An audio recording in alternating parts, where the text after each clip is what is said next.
check it out and catch up to season 2, which will be coming out periodically. Nice. Moving on, for all you San Diegans out there who love Halloween, the Haunted Trails and the Haunted Hotel and the Scaregrounds, or whatever it's called, in Del Mar will be opening this Friday. Okay. So go check that out. Yeah, it's pretty fun. I like it.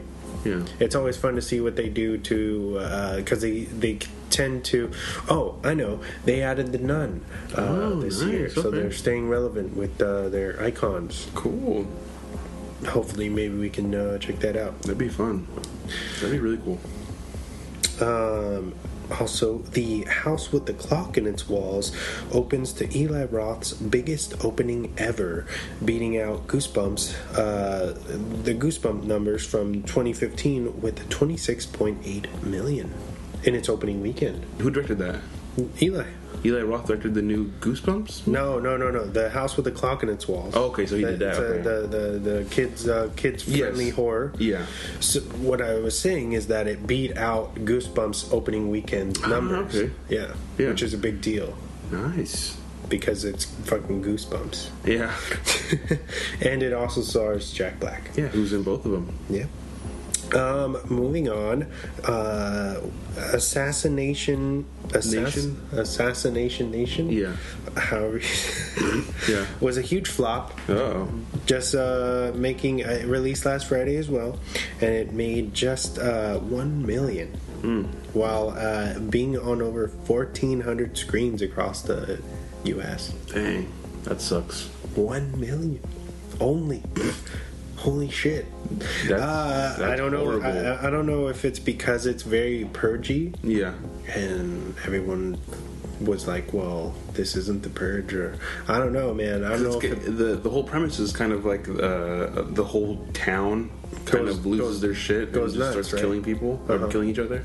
But is it based on a true event? I have no idea. I know they talk about how like everyone's emails and text messages got hacked and they get released to everybody, and then people just find out like their best friends are fucking their girlfriends and shit. Oh. And they're like, I'm gonna kill you. Read somewhere where this was based on a bonkers true story. Really? Of a small town that actually did that. But I don't know. You can't quote me on that. I don't know if I was misinterpreting something. Yeah.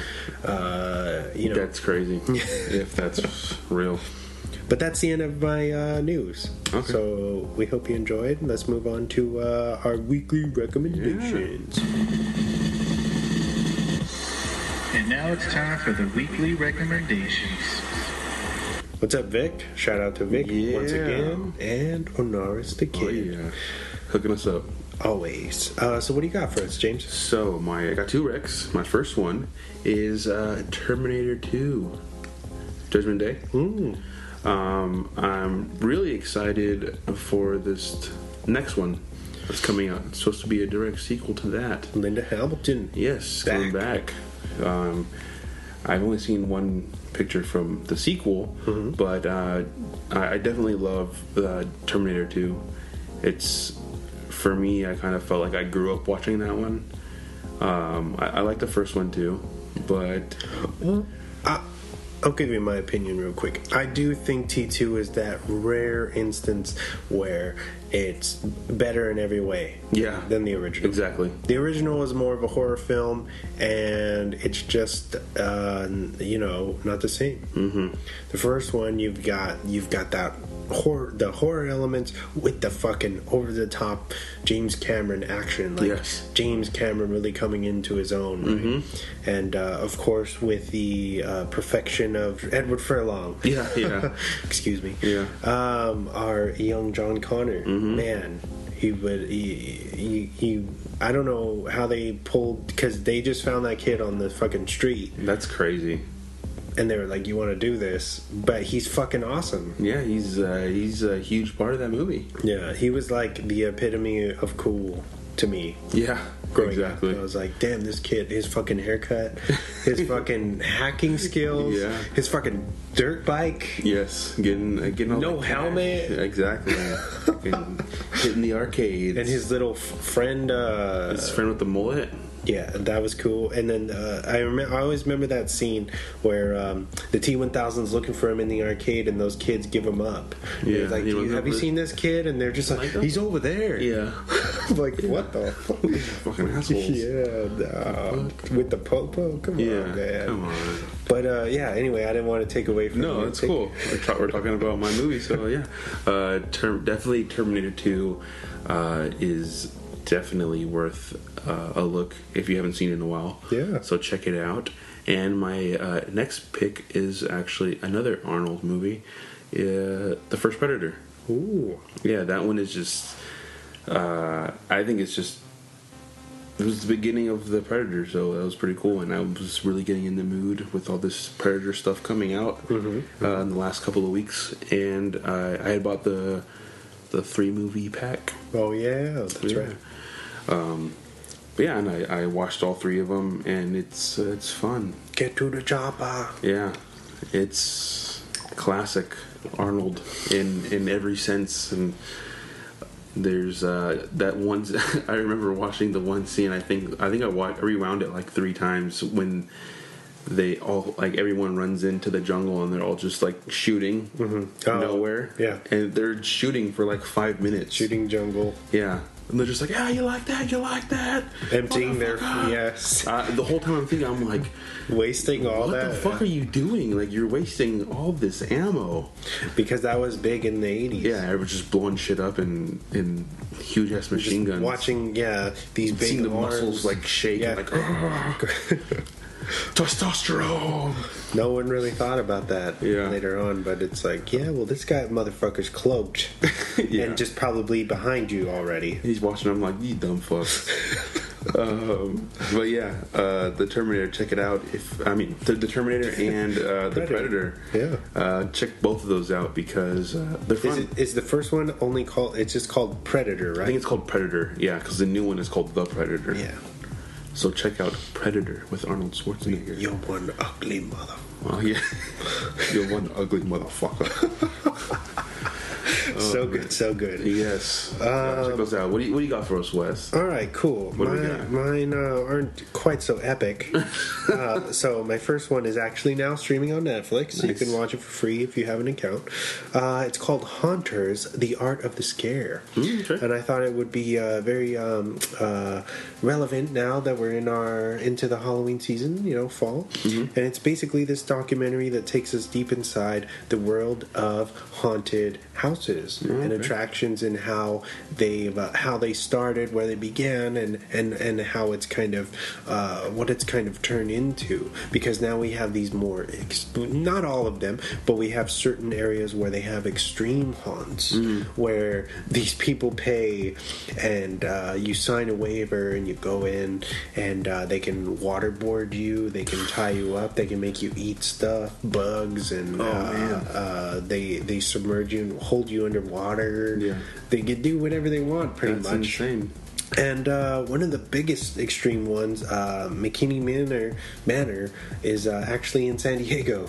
Really? Believe it or not. But for anybody who's interested or want to get into the Halloween spirit, check out that documentary, because it's loaded with a bunch of facts and things that I'm sure a lot of people don't know. And they really show you footage of people inside these extreme ones. So they're basically signing a waiver to get tortured. Yeah, and that's what's so weird, like the psychology that goes into that. It's like, isn't a haunted house having to do with ghosts and scares and, kind of jump scares? Kind of like Hostel style. And it's like, so why is it still considered a haunt if it's just now torture porn in reality? Like, torture porn, like, in front of your face. Like, you want to pay money. Like, immerse yourself into to feel those emotions of fear, of being murdered, but not really. I know one of them has doesn't have a safe word. Oh. So most of these extreme ones, they all have a safe word, so you can quit at any time. But I think it's McKinney Manor. Leave it to San Diego. Pushing the edge. Yeah, I think they're They now have one, I think, is what I heard. But for a long time, they didn't have a safe word, so they will not let you out, even if you like die. Or you know, like you think you're gonna die, hyperventilating, and they just attack and pass out. They won't take you out. Jeez. So watch that if you want to see crazy footage of stuff. I'm sure we'll never. A question about this, since you watched it. When people are in that scenario, they're fighting back. Or are they like just submissive and like letting it happen? I don't want to give spoilers because they take you into things that have happened at Universal all over. But there you get your macho guys in there, and they've hurt some people. So you'll see some footage of some people, and that's it goes into the psychology of that as some people who get scared, they react violently. Yeah. But it's like, why are you going to these things if you know that that's how you react? You know what I mean? Don't, come on. But yeah, anyway, it's called Haunters, The Art of the Scare. Nice. And it's pretty fucking awesome. On Netflix. Yeah, right now, I don't know if this is wrong, but it's got 100 on Rotten. Oh, wow. Okay. It's a documentary. It's on Netflix. Check it out. Right. And then my next one, before we get into our main focus, is also called Maniac. And it's the new... Netflix original, right? Yeah, mini-series starring Jonah Hill. Yes. And... Emma Stone. Yes. And it's basically about Jonah Hill's character has like these kind of psychological problems, and he ends up meeting, and it's weird. It's kind of based in there's like this futuristic technology, but it also feels kind of like 80s, the technology. So it's kind of strange. But he thinks that Emma Stone's character is supposed to be his kind of guide through something. And I'm only a couple episodes in, so I don't want to give any spoilers, but check it out. So is it a limited series? Yeah, I think it's just this season. They never like Sharp Objects. Okay, it's just a story told within a season. Okay, so check it out. Yes, it's pretty good. And then we're gonna move into our main focus. 5, 4, 3, 2, 1. And now for the movie focus of the week. Alright, so like I said at the top of the show, we're going to be talking about Maniac. It debuted in 2012. It's unrated. It's a very fast 89 minutes, and it's psychological / horror film. Yeah. Directed by Franck Khalfoun, starring Elijah Wood and Nora Arnester. Basically, it's about a young owner of a mannequin shop, Franck, who befriends a young woman, Anna, and agrees to help her with her art show.